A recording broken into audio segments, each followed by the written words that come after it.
Okay. Bruce, can you still hear me? Yes. Okay, great. Good evening, everyone. Thanks for letting me speak with you tonight. In tonight's talk, I'm going to be discussing why paddling creates opportunities for boating that aren't available with sailing or power boating, review some ways that auxiliary members can participate in paddling programs with Scouts, and I'll provide an overview of what training is required, both as an auxiliarist and as a Sea Scout leader. I'll then close up with a description of a successful ship flotilla partnership and an opportunity for questions. But to get started, what I wanted to do was just ask, why do we bother with paddling at all? Next slide, please. So lots of reasons for us to worry about paddling. Right now, there are about 20 to 22 million people that estimated paddling canoes, kayaks, and stand-up paddleboards each year, out of about 90 million total boaters in the U.S. If we look at participation in canoeing, that's been fairly flat over the last 10 years, but there's good evidence that shows kayak participation has probably increased more than 250% from about 6 million to 16 million over the time span 2006 to 2017. Going along with that increase in activity, we're seeing an increase in kayaking fatalities. And if we're going to, as auxiliarists, meet our recreational boating safety mission, we need to understand something about paddling. Scouts have a strong paddling background. There are about 31,000 Scouts that earn the kayaking merit badge each year, and there are about 26,000 that earn the canoeing merit badge each year. In addition to that, 10 to perhaps 100,000 Scouts participate in some form of paddling each year. So if we can tap into that knowledge base, we can share our knowledge about boating safety and also take on the knowledge that Scouts provide. One of the challenges we have is that right now, the AUXPAD program, the Auxiliaries Paddling Program, is quite small. The last time that I checked the AUX directory, we had less than 20 qualified personnel to serve as paddlecraft operators and less than 5 qualifiers. So comparing that to more than 50,000 Boy Scouts and Sea Scouts that have paddling information, there's clearly an opportunity for us to gain from that partnership as well as for Scouts to gain. Next slide, please. So regardless of what auxiliary members know about paddling, they can both teach and learn from Sea Scouts. And particularly with regard to paddling, this is going to be a mutually beneficial partnership. So if we look at what we can do when we're working with Scouts, we can certainly learn and develop paddling skills. We can share information about safe boating practices. We can positively influence the next generation of boaters and their families. And in doing that, we can recruit skilled, knowledgeable, and motivated Sea Scouts into the Coast Guard family. And whether that means they are joining as members of the auxiliary, enlisting in the active duty, looking at commissioning into the active duty, or going to the Coast Guard Academy, that's all part of our family, and we're looking for good people to participate in that family. I hope that most people on the line have had some experience with Sea Scouts. If you haven't, my experience has been that these are not little kids off the street that aren't motivated. These are highly motivated, highly skilled kids that have made the decision to pursue something beyond what can be provided in most Boy Scout programs. These are the type of people that we want to be associated with, that we want to bring into the Coast Guard, and that we want to work with to help share the boating safety message. Next slide, please. So if we look at some opportunities to paddling, there are some big differences between paddling and other types of boating. And the first one is that there's an incredibly low barrier to entry for paddling. The upfront cost for boats and equipment is quite low. If I want to go down to the local paddling store at Nanahill Outdoor Center and pay full retail price for everything, I can get top-notch equipment, everything, boats, paddle, life jacket, dry suits, and walk out the door for about $2,500, which is a lot of money. But if we start looking at used equipment, the price drops dramatically. For about $500 or $600, you can outfit a Scout with reasonable quality equipment. There are also a number of manufacturers that offer significant discounts to Scouts, basically at wholesale or less, both for boats and for life jackets and paddles. Once we've got the boats and got the equipment, access to the water is really easy. We don't need a marina. We don't need a large parking area. Really, all we need is a place to pull my truck off the road and a goat trail down to the water. Once we get to the water, as long as I've got a foot or two of water, I can go paddle, and essentially any place where water meets land is a launch point for us. That gives us access to a lot of waterways that are perhaps not easily accessible by power boats or sailboats. And transportation is clearly a pretty straightforward issue. You can see the back of my truck here with 10 boats in it. I don't think I could pull 10 power boats or sailboats with my truck, but I can get 10 kids onto the water pretty easily. Next slide, please. So once we have the equipment, the long-term costs are very minimal. Generally, insurance is zero. It's either covered under your homeowner's insurance, or a well-used boat might only be worth a couple $100. It's not something that's likely to be insured. Most modern kayaks in particular are plastic. The maintenance costs are trivial. I have, at last count, 32 kayaks at my house. I think I spent less than $10 on maintenance last year. Essentially, you replace a drain plug if you lose it. Try not to lose those. You tighten up the screws for all the through holes every 6 months, and everything's straightforward. Storage is easy. I don't need to rent a storage facility. You can see a pile of boats in my yard. In addition to storing them like this, you can disperse the storage. If I've got a 30-foot sailboat, I need 30 feet of sailboat storage to store it. With 32 kayaks, I can store them in my basement, in my pole barn, stored up against the canoe trailer, and I can take them over to members of the ship's house and have them individually store their boats. So storage becomes much easier than it might be for larger craft. And then because it's human-powered, the only fuel and maintenance costs are what I have to feed my scouts. Next slide, please. Another nice thing about paddling is that it's easy to integrate it with other activities. So if I'm doing a sailing trip or something on a powerboat, I can carry a kayak on the deck. I can carry an inflatable stand-up paddleboard easily. In many destinations, you can rent paddlecraft when you get there. It's easy to do paddling as part of a very short trip. So if I want to go out on a sailboat, by the time I get to the marina, get away from the dock, get the sails up, it's easily 30 or 45 minutes before I'm out actually sailing. On the other hand, with paddlecraft, I can pull up on the side of the road, take the boat off the car, and be in the water in 5 minutes. After an hour of paddling, I could be exhausted and ready to go home. An hour after I got to the marina for a sailboat, I might barely be in the water. So easy to do for short trips. And then finally, it's easy to be scalable. Next slide, please. So by scalable, I mean that you can bring however many boats you need. You can see on the looking at the screen on the left, a trip that my ship did with just me, another adult, and his son. So we only needed 3 boats. On the other side, you can see a large group with about 15 scouts and adults. We just brought however many boats we needed. As long as you've got enough boats for everybody, that's great. It also means you never have to worry about overloading your small boat or trying to undercrew your large vessel. Trying to crew a 50-foot schooner with 2 or 3 people becomes really hard, but with a paddlecraft, you just bring the number of boats you need. So next slide, please. So what are some things that we can do as auxiliarists in terms of paddling with scouts? And the first thing is what we do with many other boaters, because a lot of the training that scouts need for paddling is the basic training that every boater needs. So the first thing is just general boating education, navigation rules, chart reading, logistics, that type of thing. Navigation rules in particular are important because nav rules do apply to canoes and kayaks and stand-up paddleboards, but being on one of those is a little bit different because even though we might be the stand-on vessel, it doesn't help when a powerboat runs us over. So really emphasizing that message that paddlecraft are small, slow, and hard to see is worth giving to scouts to help them avoid collisions. There are lots of rank requirements for Sea Scouts that are beyond what's required for paddling, and certainly auxiliary members have that knowledge base that they can share with scouts and help them learn. And then a big thing is just having adult mentorship. We see lots of young men and women that are in desperate need of solid adult mentorship, mature adults that know what it means to be a good citizen, members of the auxiliary that can share their career and personal experiences and really just help mentor these young men and women into adulthood.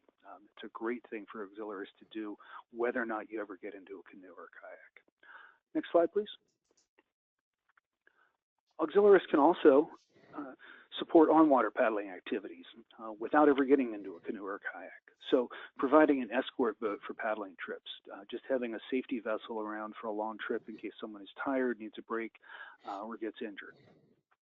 If you're doing a remote camping event or some type of remote training, I'm happy to carry camping gear in my canoe or kayak, but I'd much rather have somebody else carry it in their powerboat because the engine does a lot better pulling it than I do. Auxiliary members can provide guidance about possible paddling areas. And that guidance might be that there's a lot of boat traffic at a particular time of day or in a particular location and we should avoid it. It also might be that an area is shallow and doesn't have much boat traffic and might be better suited for paddling. And then a big thing that we can do is provide guest ride-alongs. And whether or not we provide any training at all, just the opportunity for someone who's never been in a powerboat to sit in the bow and see what a kayak looks like when you're moving up on it at 25 knots. That's a real take-home message about the idea of being slow, small, and hard to see, understanding that it's important to be part of a group, and understanding that it's important to stay out of channels. And no matter how often or how hard you tell people that, the visual effect of actually seeing it really does help drive it home. Next slide, please. And then finally, we can actually get in the water. So there are lots of opportunities for paddlecraft training. Auxiliary members can learn or teach Sea Scouts about paddling, and if we don't know about paddling, there's nothing that says we can't get in the class with the Sea Scouts. Right now, the Coast Guard Auxiliary, Scouts, and the American Canoe Association all have memorandum of agreement that encourage each group to work with each other to meet their common boating safety goals. And fundamentally, we all have the same recreational boating safety goals. We want people to have a fun time on the water. We want them to avoid accidents. And at the end of the day, we want them to go home to their loved ones.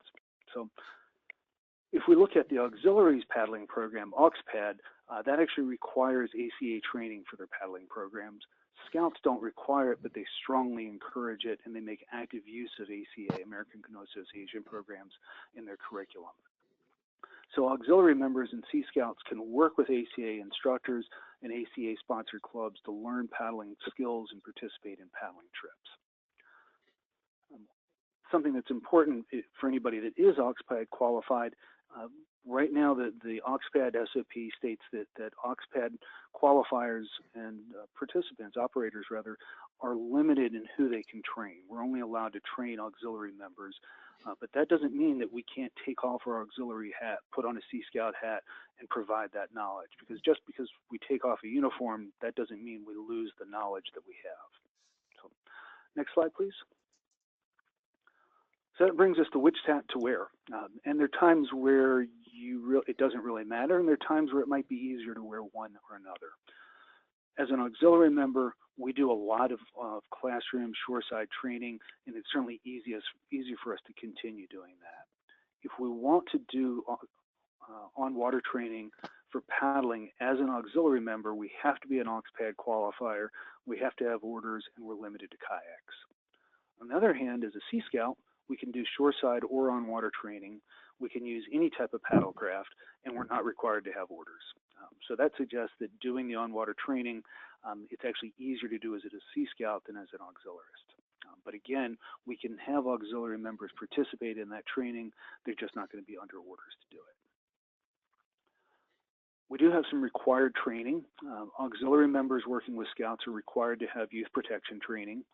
If you're not familiar with youth protection, it's a program designed to avoid sexual abuse, sexual harassment, bullying, and similar things. There are a number of organizations that have programs like this, and youth protection training offered by the Scouts is a very solid program. You don't have to be a Scout to take it. If you're working with youth, even if it's not through paddling or through scouting, you can still take this. Scouts offers it to anybody that would like to take it, and it's something that, again, if you're working with kids, is worth having. Auxiliary members beyond the youth protection training also have to have training that's appropriate to whatever they're teaching. Sea Scouts have to have youth protection, and they also have to have Sea Scout leader training and knowledge appropriate to the activity. Next slide, please. So if we're going to get on the water, we've got a lot more training. And whether we're training in a paddle craft or in a power boat, there's a lot of training we have to have. Youth protection training, safe swim defense if we're ever going to get into the water, safety afloat, which is a boating safety program offered by the Scouts. An auxiliary member must have that if you're on the water. We need to have someone trained in CPR. If we're going to do paddling, you have to be an AUXPAD qualifier because that makes you an instructor. And then you have to have additional auxiliary training required. To be a Sea Scout leader on the water, next slide, please. You've got to have youth protection, safety swim defense, safety afloat, CPR and first aid, and then self-reported paddling knowledge. Scouts strongly encourages ACA instructor certification or BSA's paddlecraft safety certification. And if you're going to be on harder venues like whitewater, there's a formal requirement for ACA whitewater certification or a professional hired guide. Next slide, please. So how do we get started? Starting a Sea Scout ship can be a challenge, and if you've never started a unit, it's good to get a mentor. It's good to speak with your council and your district executive and get the support that you need to get started. Until that happens, it may be easier to work with an existing ship, but whatever you decide to do, it's important to initially assess your abilities and interests, including the amount of time available, and then start working to establish relationships with people and groups who can help you. Some of those groups are going to include paddling clubs and paddling schools. The American Canoe Association's website, americancanoe.org, has a large list of instructors and clubs that can help you with that. And many clubs do offer family-oriented paddling programs and offer strong instructional programs. The paddling club that I joined with, the Carolina Canoe Club, belong to too many clubs. Carolina Canoe Club offers instruction every year, and roughly half of its 800 to 900 members are involved in instruction as a student or as an instructor. There are other local areas. Tennessee Valley Canoe Club typically has 300 or 400 students running through their classes each year, and they would love to have Sea Scouts and auxiliary members involved. Other groups that you might speak with are just manufacturers. As I said, there are a number of manufacturers, including MTI Life Jackets, Jackson Kayak, Piranha Kayak, and Northwest River Supplies, that offer significant discounts, in many cases below wholesale or at wholesale. And if you need information on those, please feel free to contact me at the email at the end of this presentation. As you're doing this, you're going to have successes.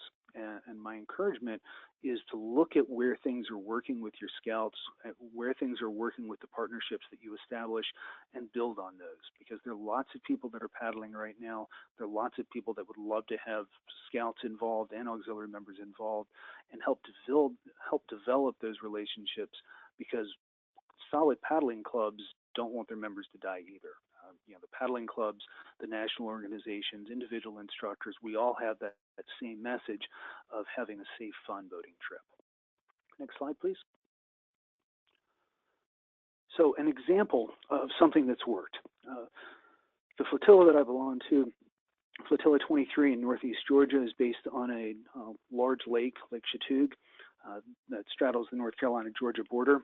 And the Sea Scout ship that I skipper, ship 957, is the ship that's closest to that. It's about an hour away.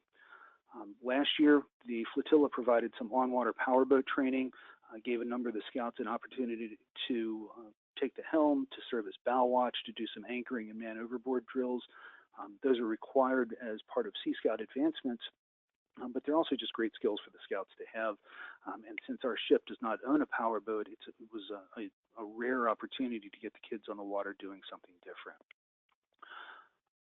What the ship is hoping to do over the next summer is share that information back in the terms of paddling. And instead of having us go on to the flotilla's powerboats, have flotilla members join us on paddling trips so that we can share that paddling information. The result of this has been that we've got 5 ship members that are exploring membership in the flotilla right now. And whether they join the flotilla or not, what they've walked away with is a perception that the auxiliary is a strong organization that is committed to boating safety and is a strong member of the local community. So basically, having these groups work together makes both groups stronger. It helps both groups develop knowledge, helps us reduce paddling fatalities, accidents, and injuries. Next slide, please. So to wrap this up, some take-home messages. Paddling has a really low barrier to entry. It allows us to access a wide range of waterways. Many of them are only accessible to paddlecraft. I've got, with all of my kayaks, we can paddle in 6 to 12 inches of water. In 2 feet or more of water, you can barely tell that you're over the bottom. I don't know many people that would take a power boat into 2 feet of water, and certainly not a keel boat. That just would be disastrous. But because paddlecraft have such a low draft, we can take them into areas that you just can't get any other boat. We can see things that you can't see any other way. It's important to remember that paddling contributes about 1/5 of all boating fatalities. Over the last 5 years, it's been an average of 21% of all boating fatalities. If we're going to meet our recreational boating safety mission, we need to understand something about paddling so we can address and reduce those fatalities. And working with Scouts gives us another way to model safe boating to a larger population. So with that, if there are any questions, I'll be happy to answer them. Okay, let's start with the questions that have come up on the chat box. The first question, has there been any clarification on whether Sea Scout auxiliarists who've taken the AUXPAD training while under 17 can QE for AUXPAD operators once they turn 17? Sure. To actually qualify, you simply have to have the ACA certification, either an assessment, which is a test of your skills, or an instructor certification. And then you have to do your 5-mile paddle and demonstrate a couple things. So I think that the take-home message there would be that you could do the training and then do the test on your 17th birthday. Okay, we have a question from someone in D14, which is Hawaii and the Pacific. How can we get ACA training? Locally, there's none available close to him. And then he had a follow-up comment, paddling and canoe racing is really big in Hawaii. Yes, so that's a problem. The Hawaii paddling groups are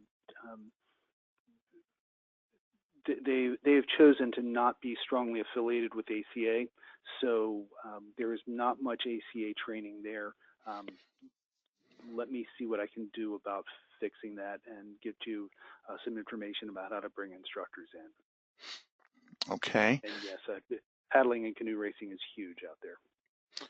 Another question, how can we obtain a copy or access to a recording of the session? The session is being recorded, and after we're done, I'll be converting it into a format that can get posted on the web. We're actually about 3 workshops behind on posting them, but in the coming few days, we'll post a recording of this. It will be linked to from AuxB Wiki. So if you see this address, AuxB Department wiki.cgaux.org, anyway, that, and then go to Sea Scout, there will be a page on what training is available, and anything that we have recordings of, you will see that indicated there. So give us a few days, but we will make that available to you. Are there other, I had a question before the session started that was unrelated to this workshop, so I'd really like to try to deal with the questions that are related to this workshop. Let's see, we have a comment. I found this workshop to be well presented and very informative. Thank you. Thanks for your feedback. Are there other questions that people have?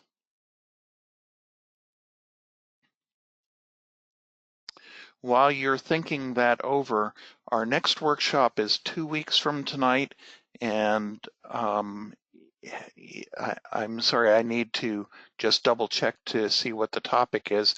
The presenter is actually the same presenter, Robin Pope. I believe we're talking about objections to scouting, or managing objections to scouting from flotilla and division. Yes, I think the way we have it titled is selling AuxScout to auxiliary flotillas and divisions. Not everybody has gotten fully on board with this, and we need to provide people with a little more information to understand what's in it for them and why this is a really good idea for people to get involved. Okay. Are there any other questions on this topic of paddling, AuxScout? Okay. The question that came in beforehand, and I'm going to give you the answer to this question not as an auxiliarist, but as a scout leader. The question was, what is the potential impact to the AuxScout program in light of the BSA bankruptcy? I'm sorry that this is really way off topic, but on the other hand, it's a question that I've heard quite a few people ask. And the short answer is there will be no impact. Just to give you a quick summary of what we're talking about, the National Office of the Boy Scouts of America has filed for reorganization under Chapter 11 of the bankruptcy laws. The purpose of this is to set aside and embargo money to make it available to settle lawsuits that relate to child abuse allegations, most of which are predate 1985, but a few are more recent. So the intention is to make sure that there is adequate funding to address those lawsuits. Now, all of the program that we are working with, either as Sea Scout leaders or as auxiliarists, is handled at the local level. So it's administered by the local Scout Council. The local Scout Councils are unaffected by this action. So it should have no effect on us. And I have asked the Auxiliary National Commodore what position the Auxiliary has on all of this, and the answer is the Auxiliary has no position on it. It is not a Coast Guard Auxiliary matter. We are moving forward with what we're doing, and we're having great success with it. So I hope that answers that question. And let's see. Question again from Hawaii, is there any plans to have a trainer come to Hawaii for the AuxScout program? That's a great question, and the answer is that if D14 would like to pay my way or somebody else's way to go out to Hawaii, I promise you I would love to go out to Hawaii. I live in Annapolis, Maryland, but there are members of my staff who live closer. It's all a matter of whether the local district has the funding to pay for that. There is no national funding to make that happen. Okay, here's a comment about it's important to get everybody on board for youth protection training. I couldn't agree more.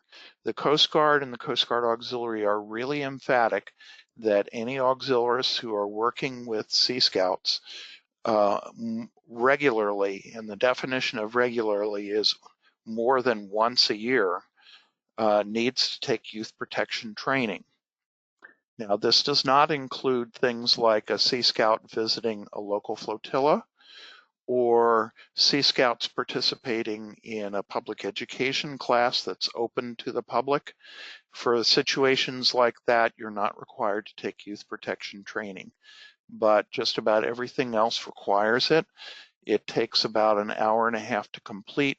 Once you've completed your youth protection training, you need to save the completion certificate and give it to your flotilla commander, who will send it into your Director of Auxiliary, DIROC's office, and he or she will enter that into your AUX data training record. Very important that you do that. And just to remind you, if you didn't already know it, youth protection training has to be redone every 24 months. That's required of all Scout leaders, and the Coast Guard is very emphatic that they want Coast Guard auxiliaries who are working with Scouts to do the same thing. If there's a single message that you would take away with use from youth protection training, never work with Scout youth one-on-one. Always have another adult there. This is not only to protect the young person, but it's also there to protect you from any potential false allegations. It has been in place with the Scouts for 30 years. It works really, really well. It takes away the opportunity for there to be a problem. Let's see. So that answered the next question, where do we send the youth protection and other safety certificates to? I need to tell you that AUX data is only tracking youth protection training.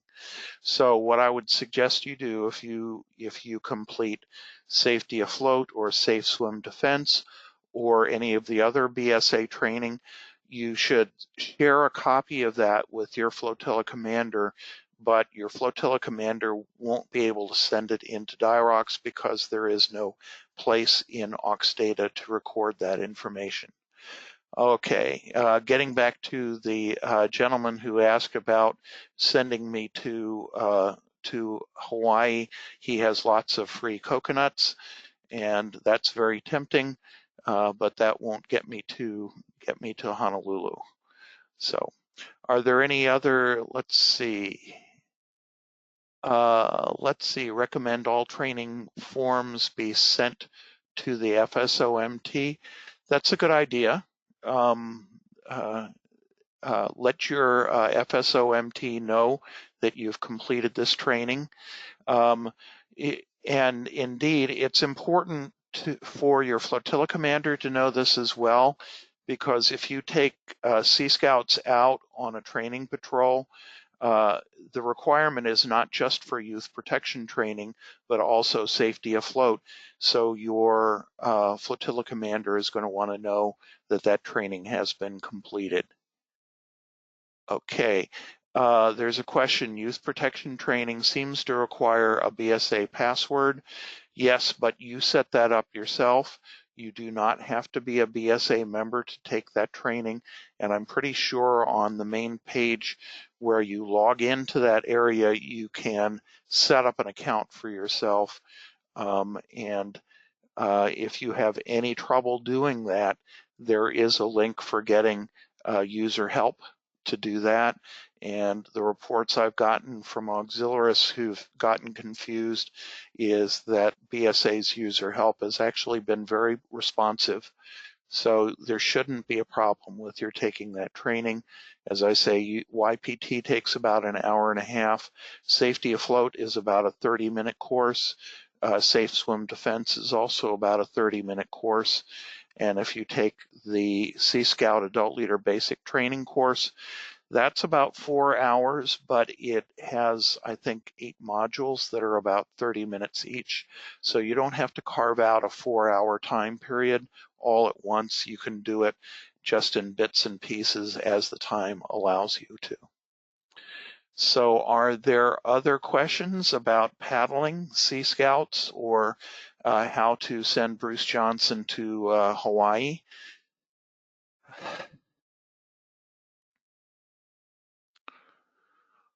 Okay, so again, we will do our best to get this posted in the next few days. Here's a comment: Scouts deserve trained leaders. Thanks for promoting our training program. BSA's training program for doing this sort of thing is really good, and it's well paced and well thought out, and it gets updated on a regular basis. I can't recommend it too highly. And for those who may be a little bit concerned that they don't know what they need to know to work with teenagers, BSA has thought that through really well, and they will help you make that get up to speed. The other thing is that we have contacts with the Sea Scouts. So if you're not sure who you need to be talking to locally to get plugged into working with the Sea Scouts, just give me a shout and I'll be happy to get you connected with the right people. I'm at bruce.johnson@cgauxnet.us.